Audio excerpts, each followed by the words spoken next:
Hello दोस्तों, आपका स्वागत है हमारे यूट्यूब चैनल टेक BKS में। और मैं विपिन कुमार सिन्हा आपका स्वागत करता हूं। आज के इस वीडियो में मैं आपको बताने वाला हूं चैट GPT के बारे में। चैट GPT को कैसे यूज करना है और इस टूल का सबसे परफेक्ट यूज कैसे करना है। चलिए, सबसे पहले मैं आपको बताऊँगा इसे लॉगिन करना, कि आप इसे लॉगिन कैसे करेंगे और इस पर किस तरह से आप फिर आगे किस तरह इसका एक सही तरीके से यूज कर पाए। तो हम जा रहे हैं, सबसे पहले हम चैट GPT सर्च मारते हैं। चलिए, अब हम गूगल क्रोम पे सबसे पहले चैट GPT लिखते हैं, चैट GPT। जैसे हम इंटर मारेंगे, देखिए यहाँ पे आपको आएगा चैट GPT। इस पर हम क्लिक करेंगे।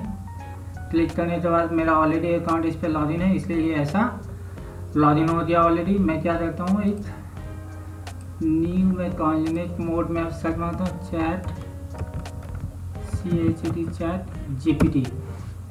GPT।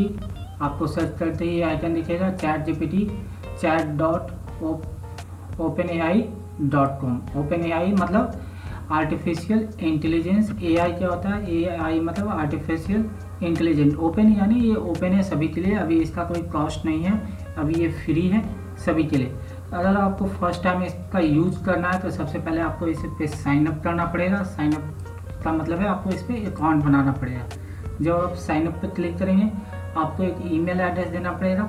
जो भी आपका जीमेल एड्रेस हो, हॉटमेल आईडी हो या कोई भी ईमेल आईडी हो, आपको वो यहाँ पे देना पड़ेगा। कंटिन्यू कीजिएगा तो आपको वो पूछेगा पासवर्ड रीसेट करने के लिए। पासवर्ड सेट करने के लिए आप पासवर्ड सेट कीजिएगा। सेट करने के बाद आप फिर लॉगिन कर सकते हैं। देखिए यहाँ पे 3 मेथड है लॉगिन करने के लिए। या तो आप गूगल अकाउंट यूज कर सकते हैं, या तो माइक्रोसॉफ्ट का अकाउंट यूज कर सकते हैं। माइक्रोसॉफ्ट का अकाउंट यानी हॉटमेल या outlook.com, गूगल यानी gmail.com, और एप्पल का अगर आपके पास आईडी है एप्पल के आईफोन में तो उस आईडी से भी आप लॉगिन कर सकते हैं। चलिए, मैं ऑलरेडी लॉगिन हूँ, मेरा अकाउंट ऑलरेडी बना हुआ है इस पर। तो जब आप अकाउंट बना के लॉगिन करेंगे तो इस तरह का अकाउंट आपको दिखेगा। यहाँ पर जैसे मैं लिखता हूँ हाय, देखिए क्या रिस्पॉन्स आएगा। Hello, how can I assist you today. मैंने बोल रहा है कि हाँ, मैं आपको आज किस प्रकार मैं आपकी मदद या सेवा कर सकता हूँ। अगर मैं इससे पूछूंगा हु आर यू, देखिए क्या आंसर मिलेगा। I am chat GPT, a sophisticated all language model created by OpenAI. I am here to help answer your question, provide information, generate text, and engage in conversation on a wide range of topics. Is there something specific you would like to know or talk about? ये बता रहा है कि मैं एक OpenAI हूँ और मैं यहाँ पे आपके हेल्प के लिए हूँ, और मेरे पास एक वाइड रेंज ऑफ टॉपिक है, यानी आप किसी भी चीज़ के बारे में मुझसे पूछ सकते हैं और मैं उसका आंसर टेस्ट के रूप में दूंगा। और अगर आपके पास कोई सवाल है या कुछ पूछना चाहते हैं तो आप पूछ सकते हैं। जैसे कहने का मतलब कि ये आजकल मैं बहुत लोगों को जानता हूँ, जो बहुत सारे ऐसे बच्चे हैं जो आज चैट GPT का यूज जो है अपने होमवर्क करने में करते हैं। बहुत सारे ऑफिस में काम करने वाले लोग जो है अपने ऑफिस के काम को या ऑफिस में आर्टिकल लिखने को, कोई भी जैसे आर्टिकल छापने वाले लोग हैं, या बहुत सारे लोग जो है जो आर्टिकल्स मतलब मैगजीन पे आर्टिकल लिखते हैं या डिजिटल मार्केटिंग करते हैं उसमें आर्टिकल लिखते हैं, तो उन सभी के लिए भी वो आर्टिकल आजकल इनसे हेल्प लेते हैं। या कहने का मतलब जो टेक्निकल लोग हैं वो भी इस पर स्क्रिप्टिंग से रिलेटेड हेल्प ले सकते हैं। पहले क्या है, स्क्रिप्ट बनाने के लिए बहुत लंबा चौड़ा आपको पहले पढ़ना पड़ता था ये, पर अब छोटे मोटे स्क्रिप्ट जो है आप इससे बनवा सकते हैं, इससे लिखवा सकते हैं। तो देखिए, मैं आपको उदाहरण के तौर पे 2-3 चीज़ें दिखाऊंगा। जैसे मान लिया कि स्कूल का बच्चा अगर मान लिया कि बोलेगा कि नहीं मुझे प्रिंसिपल के पास लेटर लिखना है, तो देखिए ये कैसे देगा। Write a letter to letter to principal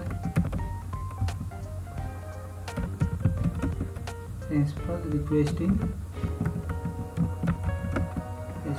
for leave for class 4 standard।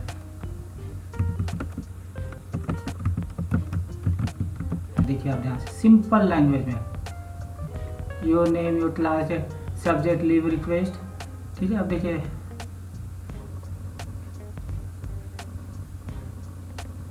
I hope this letter find you in a good health. I am writing a formal request, a leave of absence for my child, student name who is currently studying in class 4 standard at name. तो ये क्या है, आपको एक letter लिख के दे दिया। बस इसमें आपको क्या करना है, अपना जो भी है बच्चे का नाम, अपना नाम चेंज, स्कूल का नाम चेंज करके आप वो लेटर पर राइट करके आप प्रिंसिपल को दे सकते हैं। अगर इससे मैं किसी अभी करंट मार्केट सिचुएशन के बारे में पूछता हूँ, जैसे मान लीजिए मैं जैसे latest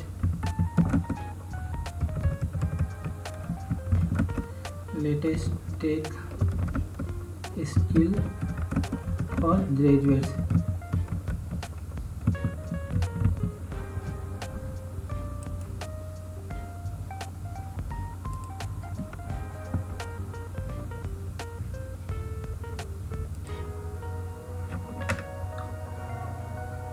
staying up to date with the latest artificial intelligence and machine learning, cloud computing, cyber security, data science and analytics, full stack development, blockchain technology, DevOps, internet of things है।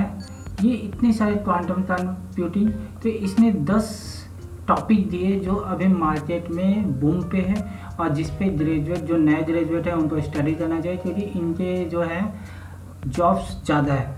तो इसमें हर तरह का आप जो है क्वेश्चन पूछ सकते हैं, पर सबसे बड़ी चीज़ है कि आपको इसमें स्किल होना चाहिए, प्रॉम्प्ट स्किल, माने आपको जो क्वेश्चन है वो एक्यूरेट और परफेक्ट होना चाहिए। ये उसी के अनुसार जो है आपको स्क्रिप्ट या आउटपुट या जो भी ये अपना रिस्पॉन्स करेगा। जैसे मान लिया अगर मुझे कोई स्क्रिप्ट राइट करवाना है, मैं बोलूँगा right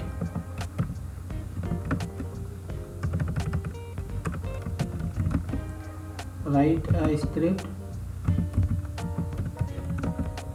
to get all guest users in Office 365। Office 365 एक टूल है, Office 365 पे मैं बोल रहा हूँ कि जितने भी गेस्ट अकाउंट है उसका एक स्क्रिप्ट लिख के दो। तो मैंने इस पर केवल राइट अ स्क्रिप्ट लिखा, पर कौन सा लैंग्वेज नहीं बताया इसको। अब देखिए कौन सा लैंग्वेज में लिख के देगा मुझे मालूम नहीं, ठीक है। अब मैं इसे बताऊंगा ये कौन से लैंग्वेज में चाहिए, मैं इसे बोलूँगा ये ग्राफ में लिख के दिया, माइक्रोसॉफ्ट ग्राफ। अब मुझे मालूम ही नहीं माइक्रोसॉफ्ट ग्राफ, तो ये क्वेश्चन मैंने अधूरा इससे पूछा। अगर मुझे इससे क्वेश्चन सही से पूछना है तो मुझे क्या लिखना पड़ेगा, राइट। इसलिए मैंने कहा write a PowerShell script to get all guest users in Office 365। अब ये क्या करेगा, पावर सेल स्क्रिप्ट लिखेगा। देखिए या फिर पावर सेल स्क्रिप्ट लिख रहा है, ये छोटा सा स्क्रिप्ट लिख रहा है जिससे मैं जितने भी O365 पे गेस्ट यूजर है उनकी डिटेल निकाल सकता हूँ। यहाँ पे ये स्क्रिप्ट इसने राइट कर दिया, यहाँ से यहाँ तक ये स्क्रिप्ट है, ठीक है, जिससे मैं जितने भी गेस्ट यूजर हैं उनकी डिटेल निकाल सकता हूँ। तो ये होता है चैट जीपीटी का यूज़ करने का तरीका। यानी ये नहीं कि आप कुछ भी टाइप कीजिए और उसका आंसर वो देगा, पर वो जिस तरह का क्वेश्चन होगा उसी का आंसर देगा। इसलिए आप जो भी, चाहे स्टूडेंट हो, चाहे ग्रेजुएट्स हो, चाहे काम करने वाला टेक्निकल बंदा हो, या कोई आर्टिकल लिखने वाला प्रोफेशनल्स हो, सभी इसका यूज बहुत ही अच्छी तरह से कर सकते हैं। अगर वो उन्हें एक अच्छे क्वेश्चन राइटर है, यानी उनको एक अच्छे से क्वेश्चन पूछने आता है, तो ये चैट जीपीटी का यूज बहुत ही अच्छे तरीके से अपने प्रोफेशनल लाइफ में, स्टूडेंट लाइफ में और डे टू डे एक्टिविटी में कर सकते हैं। चलिए, अगर आपको हमारा वीडियो पसंद आया है तो कृपया सब्सक्राइब कीजिए, लाइक कीजिए और दोस्तों के बीच शेयर ज़रूर कीजिए। Thanks for watching my video. Bye, मिलते हैं नेक्स्ट वीडियो में।